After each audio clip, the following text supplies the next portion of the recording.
진정한 자유. 어제는 우리 대한민국의 강국 81주년을 맞이하게 되죠. 강국 81주년을 맞이하게 됐는데, 이 강국이라고 하는 뜻은 빼앗긴 주권을 회복하다, 도로 찾다라고 하는 뜻인데, 이제 위태로운 나라를 구하여 회복하였다. 빛날 광자에다가 회복할 복자. 그래서 이제 광복이라고 이야기를 하고 있죠. 그래서 빛을 되찾다라고 하는 의미를 가지고 있습니다. 다니엘서에서 나와 있던 그 그리스의 알렉산더 대왕이 죽기 직전에 유언을 했죠. 자기가 죽으면은 손을 묶지 말라, 그렇게 이야기를 했습니다. 그 당시의 풍습은 수위의 긴 소매 속에 손을 이제 가리고 허리에 묶게 되어 있었던 풍습이 있었습니다. 그런데 알렉산더 대왕이 손을 묶지 말라고 한 그 유언은 모든 그 조문객들에게 자기의 빈손을 보여주기 위해서다라고 이야기를 했죠. 그의 손은 어떤 손이었습니까? 많은 민족을 정복한 손이었죠. 많은 나라를 굴복시킨 손이었습니다. 재물과 노비도 헤아릴 수 없이 많았죠. 그러나 그가 죽으면서 거지와 다를 바 없이 빈손으로 간다. 거지와 다를 바 없이 빈손으로 간다. 그래서 이제 지금 그 나훈아가 불렀던 노래가 있죠. 공이라고 하는. 저도 공이지만 공이라고 하는 노래.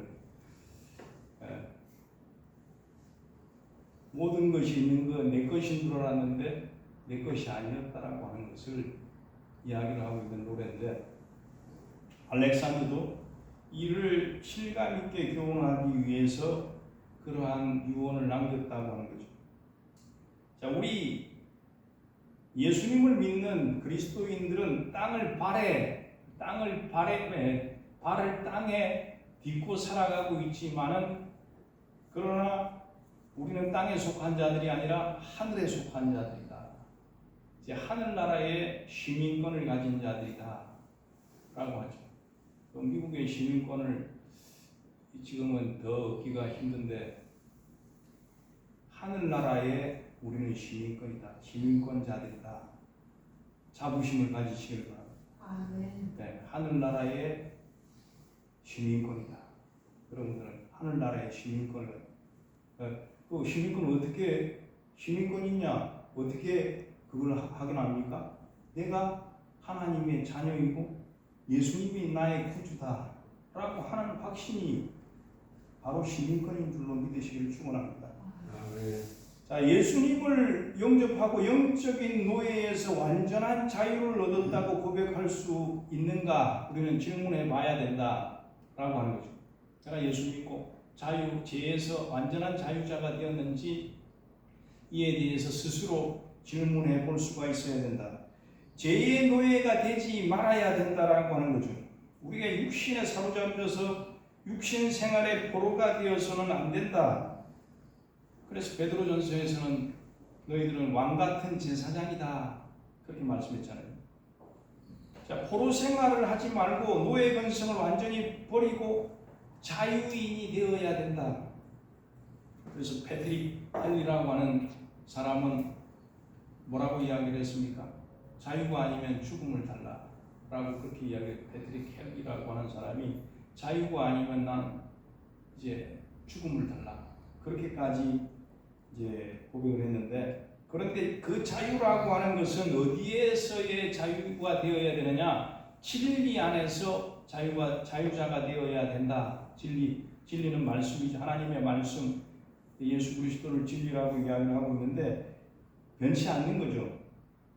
예수님 안에서 자유자가 되어야 된다라고 하는 거죠. 그래서 예수님은 우리에게 진정한 자유를 주시려고 이 땅에 오신 분이시다 라고 하는 거죠. 그리고 우리에게 자유로워질 수 있는 진리를 선물로 주셨어요.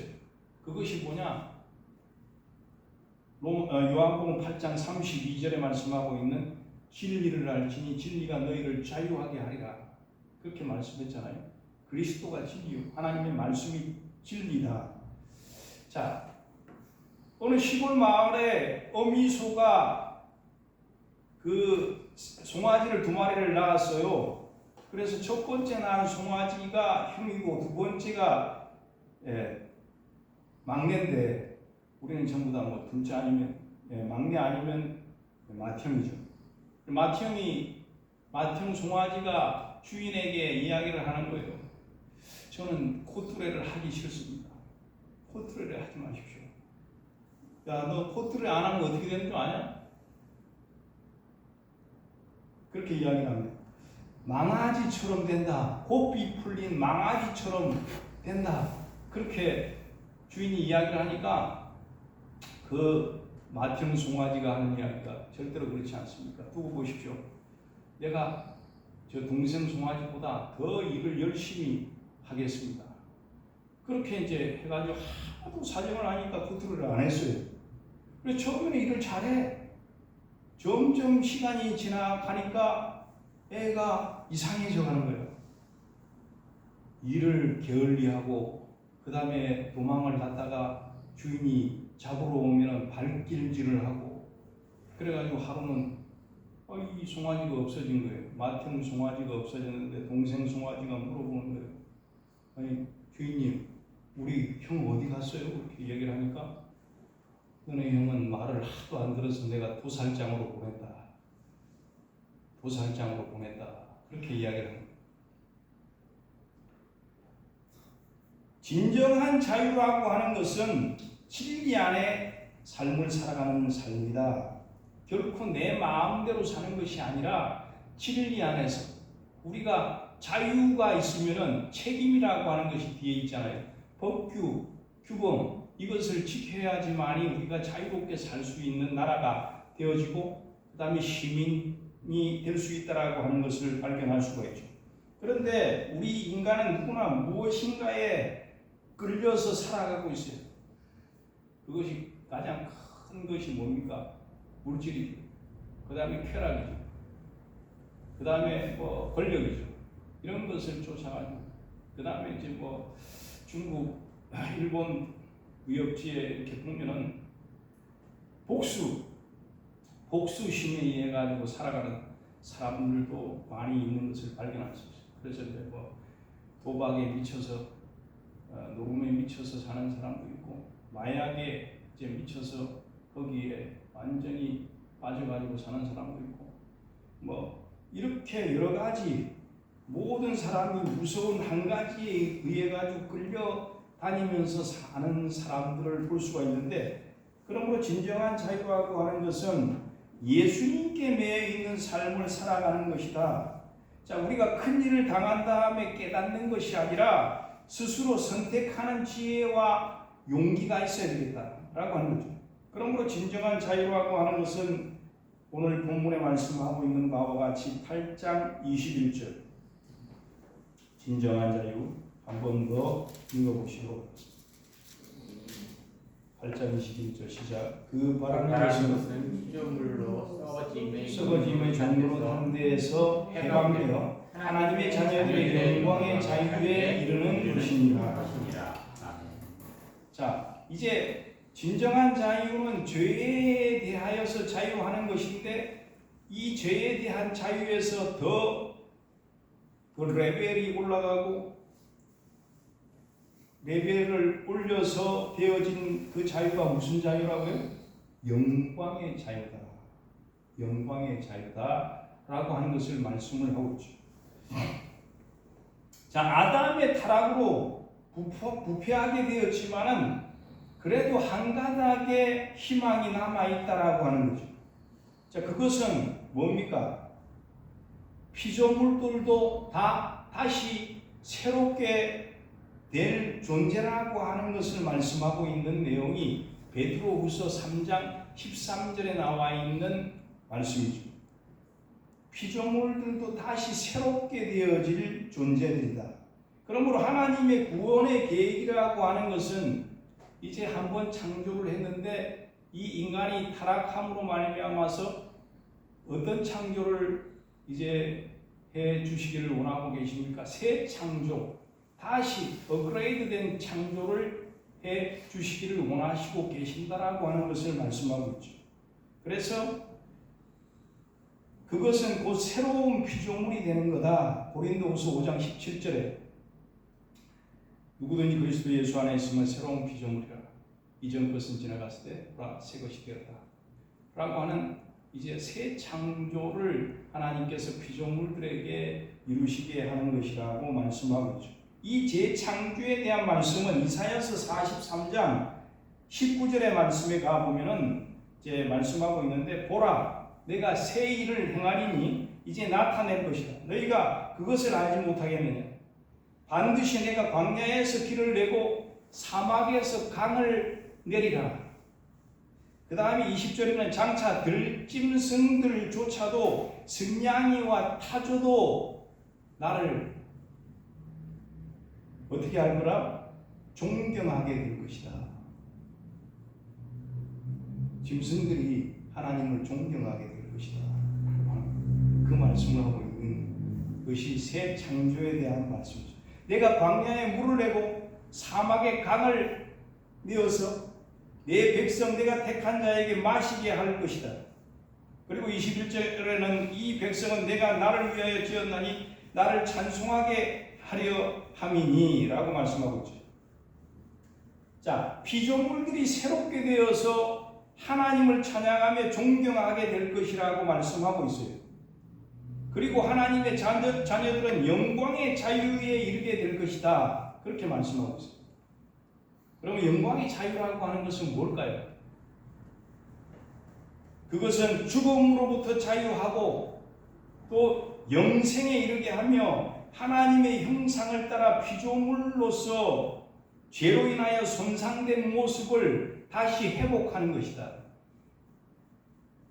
하나님의 형상이 회복되어지는 것이 바로 영광의 자유다. 따라서 해보시기 바랍니다. 하나님의 형상을 회복하는 것이 영광의 자유입니다. 영광의 자유입니다. 할렐루야. 하나님의 형상을 회복하는 것이 영광의 자유에 이르는 것이다. 그렇게 말씀하고 있죠. 그래서 고린도전서 15장 40절에는 하늘에 속한 영광도 있고 땅에 속한 영광도 있고 그리고 성도들이 그리스도의 영광에 참여하는 날에 그날에는 인간을 제외한 모든 세계의 만물의 피조물들도 본래의 상태대로 회복되게 될 것이다. 이제 이사야서 11장 6절에서 9절까지 말씀하고 있는데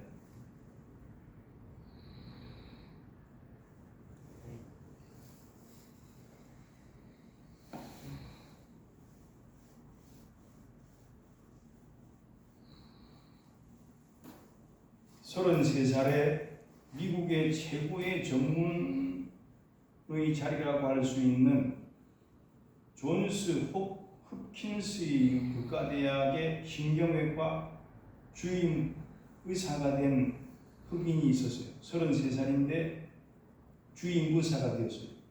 머리가 얼마나 뛰어난지 영리한지. 그 이름은 벤 카슨이라고 하는 사람이었었는데 1987년도에 이제 뒤통수가 붙은 쌍둥이를 수술했습니다. 22시간 하루 종일 22시간 동안 수술을 해서 이제 분리 수술을 해서 성공을 시켰어요. 이제 사투 끝에 분리하는 데 성공을 해서 이제 기적의 손이다라고 하는 찬사를 듣게 되었죠.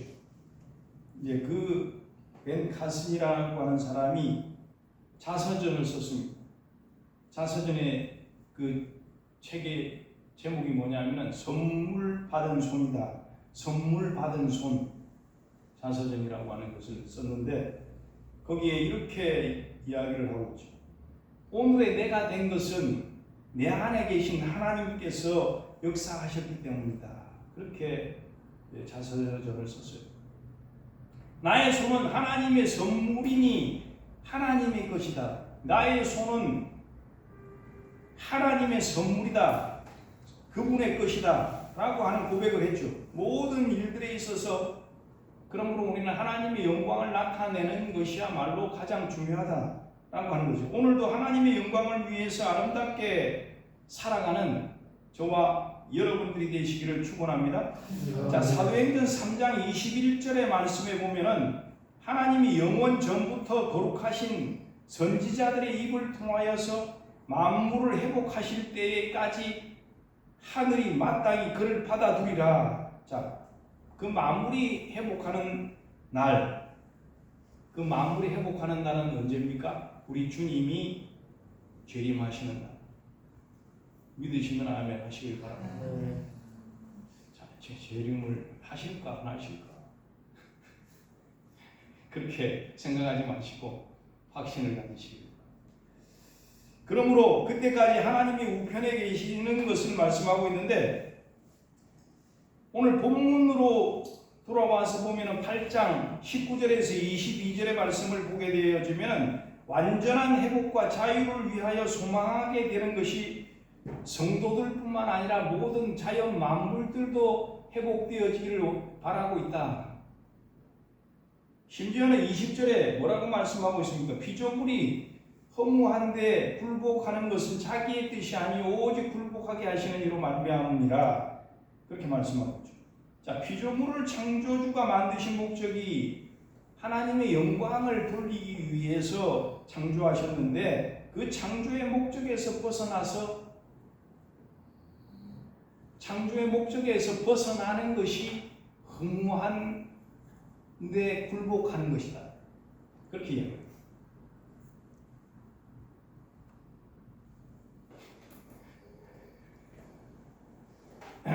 하나님의 영광에 벗어나는 것이 허무한 것이다. 그렇잖아요. 하나님이 창조주신데 창조주가 그 피조물을 만든 목적이 하나님의 영광을 받기 위해서 창조를 했는데 하나님께서 보시니까 엉뚱한 짓을 하고 있는 거예요. 그러니까 허무한 피조물들이 너희 지금 허무한 짓을 하고 있는 것이다. 그렇게 이제 말씀을 하는 거죠.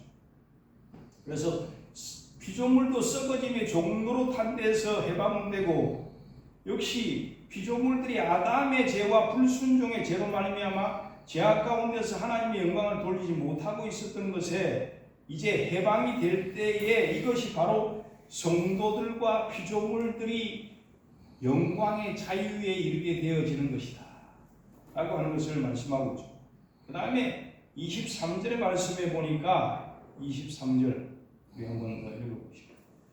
시작. 그뿐 아니라 또한 우리 곧 성령의 처음 입은 열매를 받은 우리까지도 속으로 단식하여 양자될 곧 우리 몸의 속량을 기다립니다. 자, 곧 성령의 처음 익은 열매를 받은 우리다. 자, 성령의 처음 익은 열매는 뭘까요? 바로 우리가 성령을 받았고 구원을 받았고 성령이 우리한테 와 계시고 그 다음에 그 성령의 은혜를 우리가 하나님의 은혜를 받은 것을 성령의 처음 익은 열매라고 이야기를 하고 있는데 사도행전 2장에 보면은 오순절 성령 강림으로 말미암아 처음 열매와 같은 우리 성도들에게 성령을 선물로 주셨어요.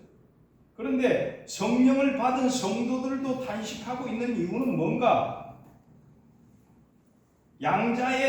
하나님의 양자의 신분을 지니고 있지만은 그 양자의 신분을 온전히 지키지 못하기 때문에 단식하고 있다. 성령이 단식하고 있다. 왜 단식합니까? 제대로 아들 노릇을 못하고 자식 노릇을 못하고 있으니까 이 성령이 단식하고 있다라고 하는 것을 이야기를 하고 있죠. 자, 그렇다면 완전한 때가 오게 되어지는데 그것은 바로 예수님이 다시 오실 그때라고 하는 거죠. 그러므로 죽은 자들도 살아나고 살아남은 자들도 홀령이 변화되어져서 이제 우리가 끌려 올라가게 되어질 것이다. 그렇게 말씀하고 있죠. 이때를 모든 피조물들과 성도들이 고대하고 기다리고 있다라고 하는 거예요. 그래서 24절의 말씀에 가보면은 24절 읽어봅니다. 우리가 소망으로 구원을 얻었으며 보이는 소망이 아니니 보는 것을 누가 바라리요. 성도가 믿음으로 구원받았으며 그리고 그 구원의 완전함을 위하여서 소망 중에 우리가 살아가고 있다는 것을 말씀하고 있는데 소망이 보이는 소망이 아니다. 참 어려운 말이죠. 보이는 소망이 아니다. 보이지 않는 것이 소망이다. 믿지 않는 사람들에게 이런 이야기를 해보세요. 저 사람 또라이다. 미쳤다. 그렇게 얘기를 하는 거죠. 아니 보이지도 않는데 어떻게 소망을 가지고 있냐. 그렇게 이야기를 하죠. 그러므로 소망이라고 하는 것은 미해적인 것을 이야기를 하고 있는데 미해적이라고 하는 것은 장차 나타날 것에 대한 소망을 미해적인 소망이라고 이야기를 하고 있어요. 단어가 미해, 앞으로 이제 장차 되어질 일에 대한 소망을 가지는 것이다. 그래서 히브리서 11장 1절에는 뭐라고 말씀하고 있습니까? 믿음은 바라는 것들 실상이 보지 못하는 것들이 증거라고 그렇게 말씀을 하고 있잖아요. 그럼에도 불구하고 눈에 보이지 않는 것을 어떻게 기대할 수 있냐? 눈에 보이지 않는 것을 어떻게 기대할 수 있냐? 반문한다면은 우리는 우리의 눈에 보이지 않지만 실존하는 것에 대하여서 이야기할 수밖에 없다라고 하는 거죠. 공기, 바람, 우리의 마음 다 안 보입니다만은 실존하는 것이잖아요. 그 다음에 성경에 말씀이 기록되어 있잖아요. 역사적인 것이잖아요. 그리고 또 구약 성경에서는 이제 에녹이 들림 받았고 또 엘리야가 들림 받아서 천국에 갔고 예수님도 부활하여서 천국에 갔던 것을 우리가 확신하잖아요. 그러므로 보이는 것은 확실한 소망이 아니요 보이지 않는 것이 우리의 믿음이 확실한 소망이라고 하는 것을 이제 오늘 성경에서는 말씀하고 있다라고 하는 거죠. 그리고 25절 읽어보십니다. 시작. 만일 우리가 보지 못하는 것을 바라면 참음으로 기다릴지니라. 참는다라고 하는 것은 두 가지 의미가 있는데 첫째, 문자 그대로 참다라고 하는 뜻이 있고 이것은 성도들이 소망하는 바를 이루게 되는 날까지 현재의 나에게 닥치고 있는 모든 여러 가지 어려움과 고난과 그 어려움을 이제 인내하는 것이다. 견디는 것이다. 그렇게 말씀하고 있고 두 번째로 성경 말씀대로 이루어질 날을 조바심을 가지지 않고 기다린다라고 하는 뜻이 있는데 그러므로 성도들에게 있어서 확실한 소망이 있으니 우리가 성취하기까지 인내하며 기다려야 된다라고 하는 거죠. 그러므로 성도는 인내하며 기다려야 한다. 언제까지 기다려야 되나? 언제까지 기다려야 되나? 말씀이 이루어질 때까지 믿음으로 기다려야 된다. 우리가 대한민국의 강국 81주년을 맞이하고 있는데 우리의 주권을 회복했습니다. 우리 성도들은 영적인 하나님의 나라를 회복한 백성들이다 라고 하는 거죠. 그러므로 진정한 자유는 무엇인가? 진정한 자유는 죄에서 해방되어지고 진리 안에서의 자유다라고 하는 것을 말씀하고, 그 다음에 그 진정한 자유를 넘어서 업그레이드해서 이제 영광의 자유에 이르는 자들이 되어야 되겠다. 영광의 자유는 뭡니까? 피조물과 우리 하나님께서 사람 인간을 만든 그 목적을 하나님의 형상을 회복하는 그때에, 그러므로 말미암아 예수님이 다시 오시면 우리가 영광의 완전한 자유에 이르게 되어지는 저와 여러분들이 되어질 줄로 믿으시기를 예수님 이름으로 축원합니다. 아멘. 축원합니다. 아멘. 기도하겠습니다. 하나님 아버지,